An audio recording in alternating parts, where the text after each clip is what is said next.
Hi everyone, welcome to the vessels notes. So this is basically what I'm going to do in this lecture is go over the most of the circulatory system, the names of the vessels that we didn't really get to do in lab simply because we had that holiday on a Monday. So I'm going to be using the lab book, which I don't have next to me right now, but you'll see the pictures coming up here in just a minute on the screen.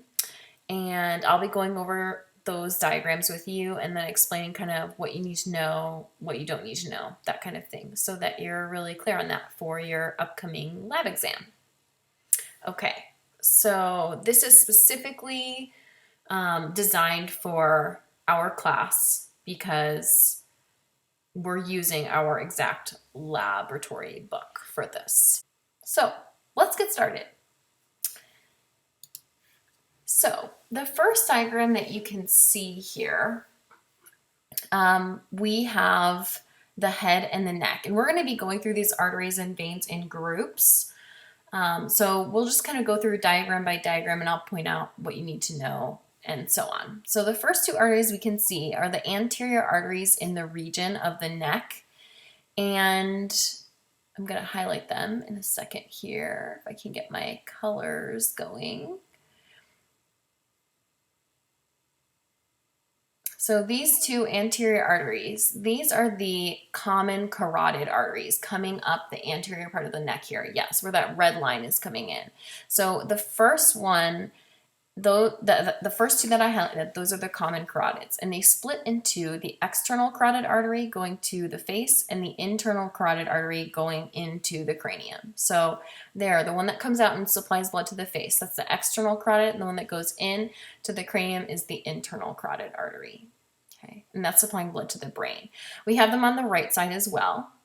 Okay, and if we look inferiorly, right above the heart, we can see the aorta. See the ascending aorta there? And we're going to have three branches coming off this aorta. And we have over on the right side the brachiocephalic trunk. Then we have in the middle the left common carotid, and then the left subclavian artery there. And then the brachiocephalic trunk splits into the right common carotid and the right subclavian artery, as you can see going over there to the right side of the body. And these are passing just under the clavicles. So I think subclavian under clavicles. Okay. And we'll check out where those arteries go down into the arms. They're going to lead into the arms and supply blood both to the arms. Okay. There are two more branches on here I want you to notice that are posterior in the neck and the cervical region. Can you see they're coming off the subclavians right there? Okay. And we have, these are the vertebral arteries. See how they're actually in little foramina in the cervical vertebrae? You might remember those foramina. Those are called the transverse foramina in the cervical vertebrae. So those are actually supplying blood to the brain as well with the internal carotids. Okay, so we're going to continue on with these arteries here. So we're going to see some of the same and some new. Okay, so this is now looking at the cerebral circulation. And these two first arteries I'm highlighting, these are the vertebral arteries. Now, the vertebrae aren't shown here, but they would actually be descending here just a little bit down the spinal cord in those vertebrae. Those are the two vertebral arteries that we saw in the last slide coming up along the spinal cord. And they are going to merge together, okay? And when they merge, they're going to create this artery in the middle. This is called the basilar artery, okay? The basilar artery. And this one's very distinct looking. It's pretty hard to miss. It looks almost like an insect because it has all these little branches coming off of it. The basilar artery is going to lead us up to the circle of Willis. This circle that we see here, yep, that is the circle of Willis. And that's just sitting right around the optic chiasm. You can see where those two optic nerves cross. And then those two openings, arterial openings on either side, they're the openings of the internal carotid arteries. So those are the ones we saw coming up through the neck. Those are the internal carotids. They're like the main blood supply to the brain along with those two vertebral arteries. And the vertebrals and the carotids take blood up to this circle of Willis. So we've got vertebrals, basilar artery, and internal carotid arteries in this diagram.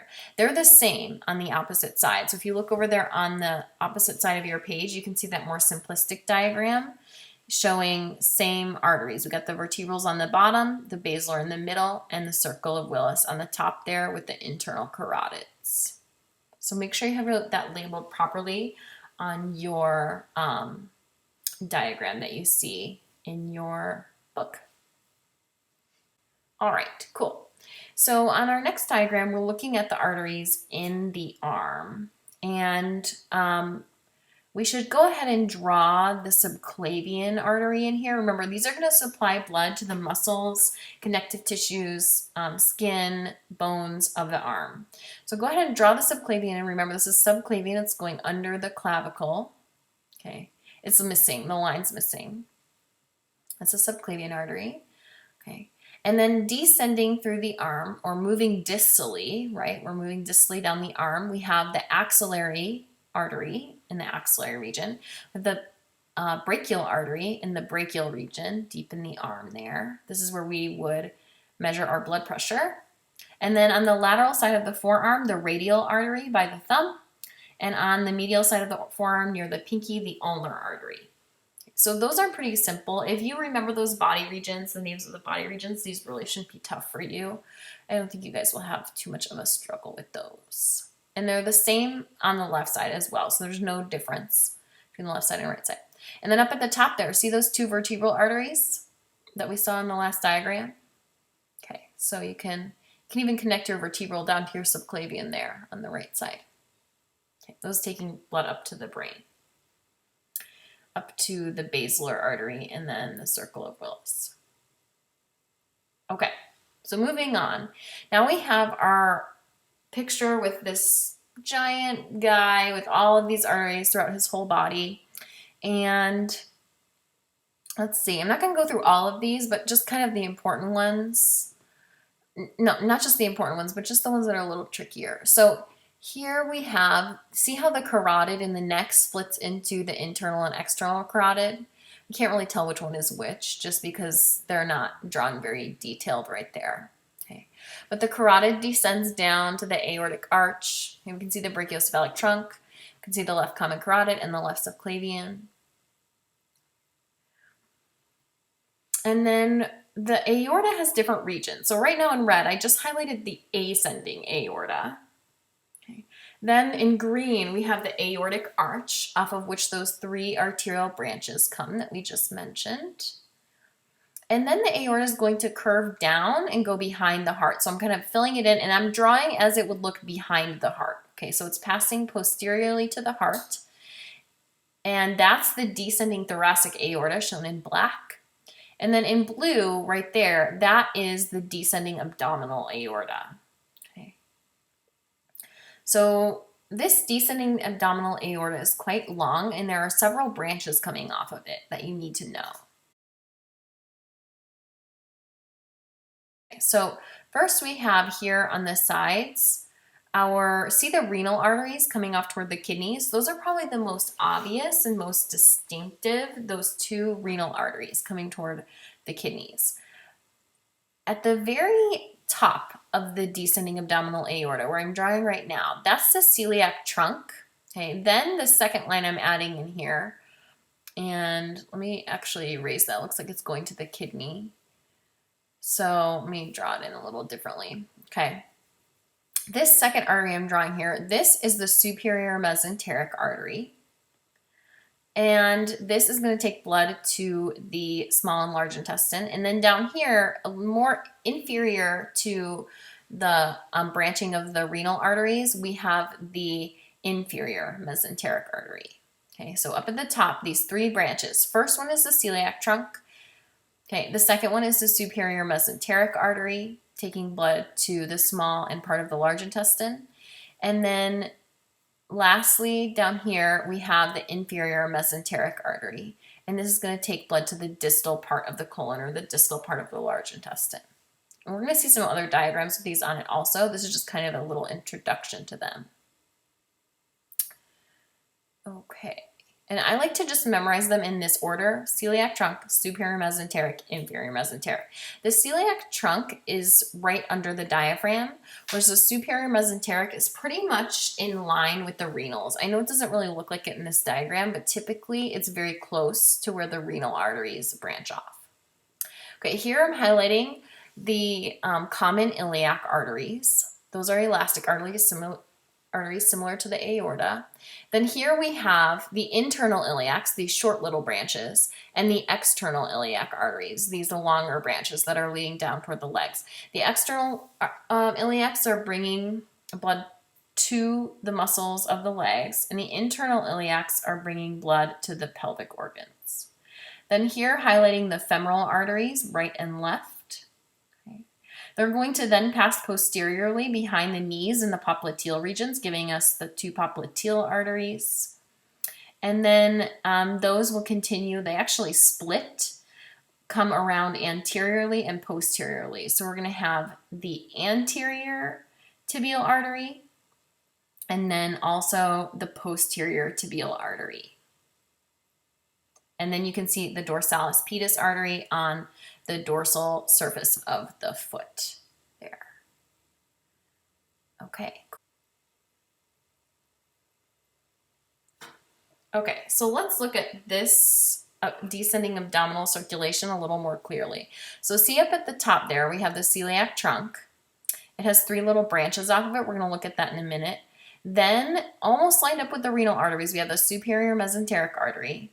And then, way down at the bottom there, we have the inferior mesenteric artery. Okay, so celiac trunk sends blood to the stomach, spleen, and liver. Superior mesenteric artery is going to send blood to the small and large intestine, and the inferior mesenteric sends blood to the distal portion of the large intestine. Okay. And then also down here we can see the common iliacs, the internal iliacs, and also the external iliacs. So make sure you have those labeled well on your diagram.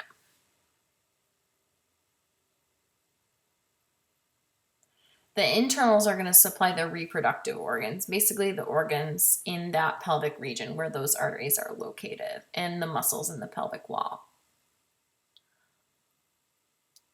Okay, cool. So on this diagram, I just wanted to give you a closer look at the celiac trunk. So we can see there, and this diagram is a little bit different. We can see the gallbladder in there. Okay, we can see the liver still. The stomach is easily viewable there, and the spleen over on the left side. Okay, so there we have the celiac trunk, and there's three branches off of it. Over to the spleen, we have the splenic artery, okay, supplying blood to the spleen. And then we have our second branch supplying blood to the stomach there. That would be our gastric artery. Okay. And then finally, our third branch off the celiac trunk is the hepatic artery. And it branches into these two small hepatic arteries here that enter on the inferior side of the liver. So the celiac trunk has those three branches. So make sure you know those three branches and how to locate that celiac trunk. Okay, cool. So on this diagram right here, this is showing us a couple of the veins in the cranium and then some other structures as well. So I'm going to go ahead and highlight the superior sagittal sinus because my diagram, the color didn't come out very well. So I just want to highlight along where the superior sagittal sinus is located. Okay, and then these are other vessels down on the inferior side here. These are some different vessels, inferior sagittal sinus. Okay, don't worry about those, but I do want you to know that big overarching sinus is called the superior sagittal sinus right up there. Let's write that in.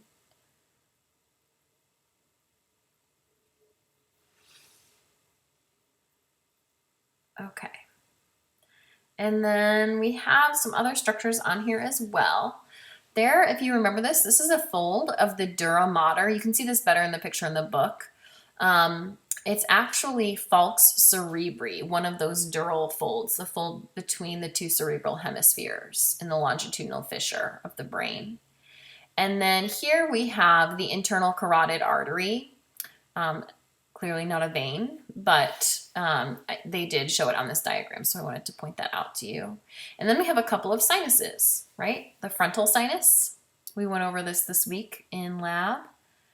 And here, the sphenoid sinus. Oops, I forgot my H in there. Okay, make sure you spell that right. S-P-H-E-N-O-I-D. Okay, cool. So moving on. All right, here we have the veins of the head and neck. So these are going to be very similar to the arteries, very similar in names. We have a couple of differences though, so I want to make sure I do point out the differences.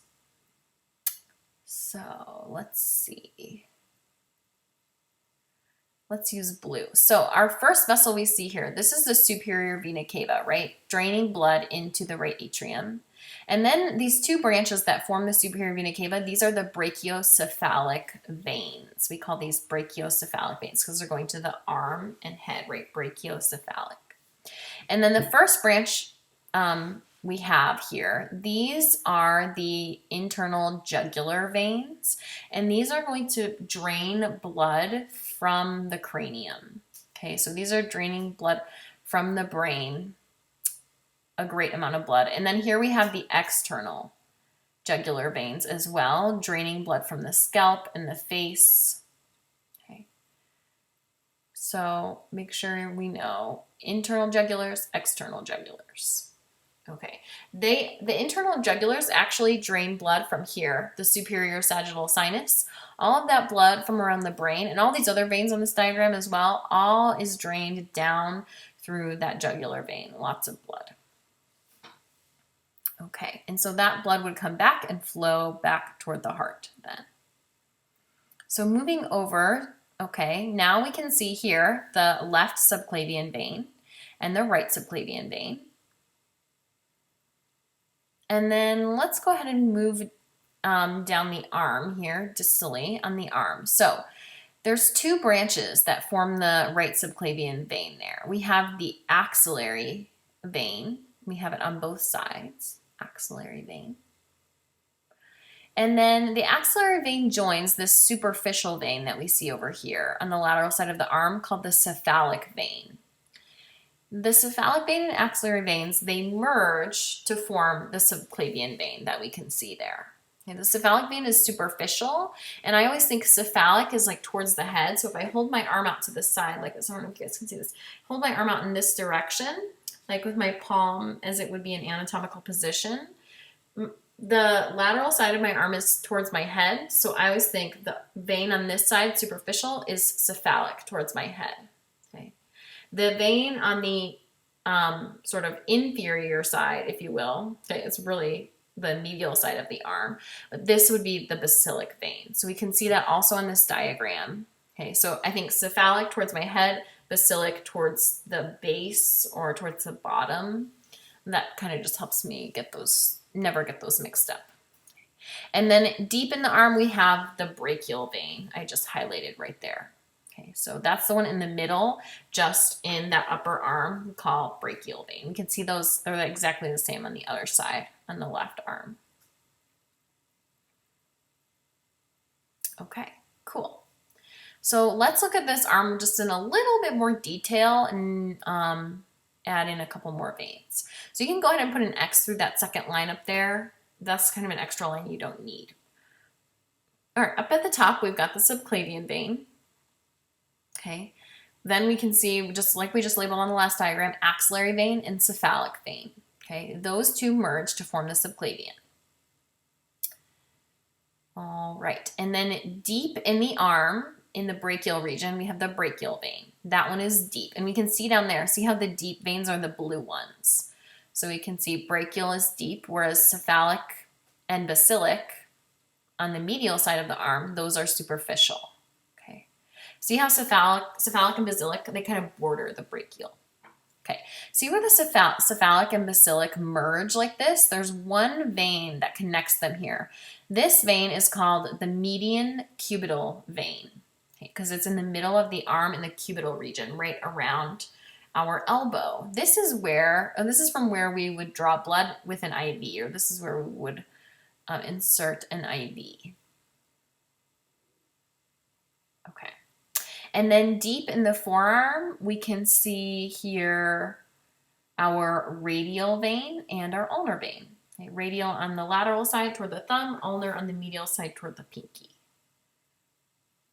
So the veins aren't too tricky. Remembering the superficial and deep can get a little bit confusing sometimes, but I think if you know the regions of the arm, it won't be too tough. Okay, having a little problem with my computer there. All right. It's really something getting the hang of all this. Okay. Cool. So here we have the lower extremities. So there we have the inferior vena cava. We'll take a look at this in a minute on the next slide. Okay. And so that is going to be draining blood from the limbs, and the blood is traveling upward in the IVC there. Okay. All right. So draining blood into the IVC, we have the iliac veins, and these are not very detailed. So these would be the common iliacs. There is an external and internal iliac as well. Okay. Here I'm highlighting the femoral vein, and this long vein coming all the way down the leg. This is the great saphenous vein. Okay. This is the great saphenous vein. This is the longest vein in the body. Okay. There's femoral and there's great saphenous vein. Femoral in the femoral region. All right, and then in the lower leg, we have the anterior tibial vein on the anterior side, draining blood upward from the ankle and the foot. And on the other image, on the posterior view right here, we have the popliteal vein, right, in the popliteal region, and the posterior tibial vein, just on the opposite side of the leg.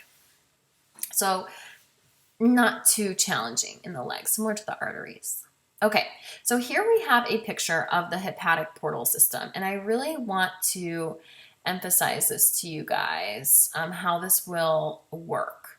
So in this diagram, do you see that IVC behind all of these other vessels?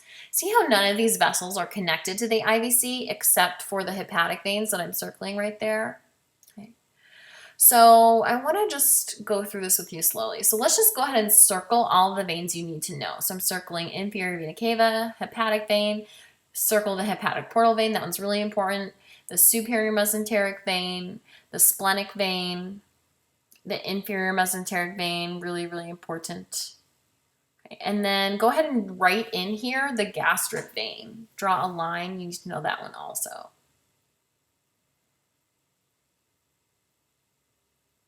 Okay, cool. So these veins are all draining blood from either the digestive tract or the spleen.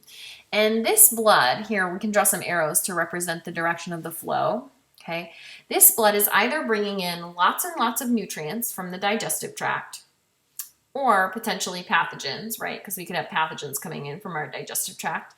And blood from our spleen is not very, this rhymes. Blood from our spleen is not very clean, okay? Our spleen is breaking down old red blood cells. Our spleen is getting all kinds of pathogens out of our blood. It's basically cleansing the blood and filtering the blood. So this blood coming from the digestive tract and the spleen, it's got potentially pathogens in it and lots of nutrients as well. So we don't want to send this blood right back into the IVC right away. We're going to send it into the liver here. And see this vein right here, how all this blood is traveling back into the inferior side of the liver like this. It's going into the inferior side of the liver. This vein is called the hepatic portal vein. It's going to send that blood into the liver to be cleansed, essentially. So in the liver, we've got macrophages that can remove pathogens and debris, anything potentially harmful. And we've also got cells called hepatocytes that can store all the nutrients that we're bringing in from our digestive tract. So basically, any pathogens we're bringing in and any nutrients we're bringing in can be either destroyed or stored in the liver. So we're going to send all of this blood into the liver and filter it through the liver. Okay, and this is kind of a complex process. We're going to go into the liver circulation later in the semester, but I'm just going to draw some arrows in here so you can kind of see how that blood is traveling through the liver. Okay, it's like spreading out and going through all of these capillaries in the liver and then converging again at these hepatic veins. Can you see them back there? So that blood's going to go back in through those hepatic veins and up into the IVC then. Okay, so we don't want to send blood directly from the stomach right into the IVC because that blood could be contaminated. Okay, that blood could have pathogens. We don't want to send blood directly from the small intestine right into the IVC because that blood has so many nutrients. We want to store those nutrients in our liver. So a portal system, this is called the hepatic portal system. It's a system that has 2 capillary beds in it. Okay, our first capillary bed is at all of these different organs. Okay, so the spleen has a capillary bed. The large intestine, the small intestine has a capillary bed. There we have another large intestine. Then here, the stomach has a capillary bed. Okay, and all of this blood coming from that first set of capillary beds and all of those individual organs then goes through a second capillary bed in the liver. So this is why we call this a portal system, because we have 2 capillary beds in a row, 1 in each organ and then 1 capillary bed in the liver, and then that blood is allowed to go back into the venous circulation at the IVC. Okay, so the whole purpose of this is to take all those nutrients out of the blood and remove any potential pathogens. Okay. And again, we call this, when we have these 2 capillary beds in a row, we call this a portal system. We're going to study one other portal system this semester when we get to the endocrine system. So let me know if you have any questions about that. And then the last thing we're going to do here is the fetal circulation. So let's see here. This diagram doesn't have color, but yours in your book does. And I'm going to try to use the right colors here so we can stay nice and coordinated. Okay, so let's see here. Okay, so coming in, let's just draw in red here the placenta, this round disc I'm drawing, that's the placenta. The placenta is an organ that's going to supply oxygen to the fetus, plus lots of other nutrients as well. Okay, so we're supplying oxygen. All right, so blood coming from the placenta is very oxygen rich, and it is traveling toward the fetal heart. So we're going to call this vessel a vein, because taking blood toward the fetal heart, right? So it's carrying oxygenated blood. It's a vein. We call it the umbilical vein because it's located in the umbilical cord, okay, which would be right there where I just circled. And this blood is going to be traveling in, and past the liver through this vessel called ductus venosus. That's labeled on your diagram. The liver doesn't need much blood right now, so we're going to bypass the liver using this ductus venosus. Okay. This is a special fetal bypass. All right, now the blood's going to go up into the heart, into the right atrium, and see up there in the right atrium, we don't want really blood to go down into the right ventricle because the blood doesn't need to go to the lungs. The lungs don't need very much blood right now. They just need a little bit to develop, but the fetus isn't using their lungs to get oxygen. So what we want the blood to do is we want the blood to essentially bypass the lungs as much as we can. So the blood is going to travel through this little opening that we see there called foramen ovale. Can you see it labeled on your diagram there? And foramen ovale is this opening that leads from the right atrium into the left atrium. And let me just make sure I circle this here. Okay, so there we have foramen ovale, this small opening that is going to allow the blood to go from the right atrium into the left atrium, essentially bypassing the lungs. Okay, we don't want it to go down into the left ventricle or into the right ventricle. We want it to go across into the left atrium. Okay, and then the blood will go down into the left ventricle. Okay, and then up into the aorta, basically away from the heart, right? So it's bypassing the lungs in this route of flow, okay, up there into the aorta. So essentially, we're preventing that blood from going to the lungs because we don't need it there. Now, some blood will make its way down into the right ventricle and up into the pulmonary trunk, as you can see with those dashed lines. And it could go into the pulmonary arteries, but we don't want it to. We want it to go through this little opening right here called ductus arteriosus. That would be ideal because that duct connects the pulmonary trunk to the aorta, and then the blood can just travel out through these different arteries. Okay, and then it can go down through the descending aorta and make its way all over the body, carrying oxygen wherever it needs to go. So these are two bypasses, one for foramen ovale, two ductus arteriosus, essentially bypassing the lungs. Okay. And once this blood is in the aorta, it can travel to all of the fetal tissues. Okay. And then it is going to become low on oxygen. As it goes to all the fetal tissues, it's going to start to lose oxygen and accumulate carbon dioxide. So we're going to draw it blue now. Okay. And, oh, here we are labeling the aorta. Okay. All right, and our blood's going to our different tissues. Okay. And as you can see, the aorta then is going to branch into the common iliac arteries. And then see off of the internal iliac arteries we have here. Those are that's the internals right there, okay? We have these two branches. Those are the umbilical arteries. Those are the umbilical arteries. And they're going to carry blood out through the umbilical cord toward the placenta. Now these are called the umbilical arteries because they're taking blood away from the fetal heart, and it happens to be deoxygenated blood. And this blood is also very high in CO2, so it's going to the placenta to drop off the CO2 and pick up oxygen, and then that blood will travel back toward the fetal heart again as oxygenated blood. So you guys can check out the list down here, the explanation down here. It's pretty good as well. So that'll kind of walk you through that if that was at all confusing or you want some extra explanation. Okay. So that will pretty much do it for this video.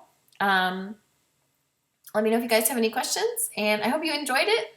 It was definitely experience, learning to use these different programs that I'm using to make this, and I know it's definitely not perfect. I noticed my face was halfway out of the frame most of the time, but it'll get better. So I'm really looking forward to making more of these. Okay, cool. I hope you guys have a great day, and I will see you on Wednesday.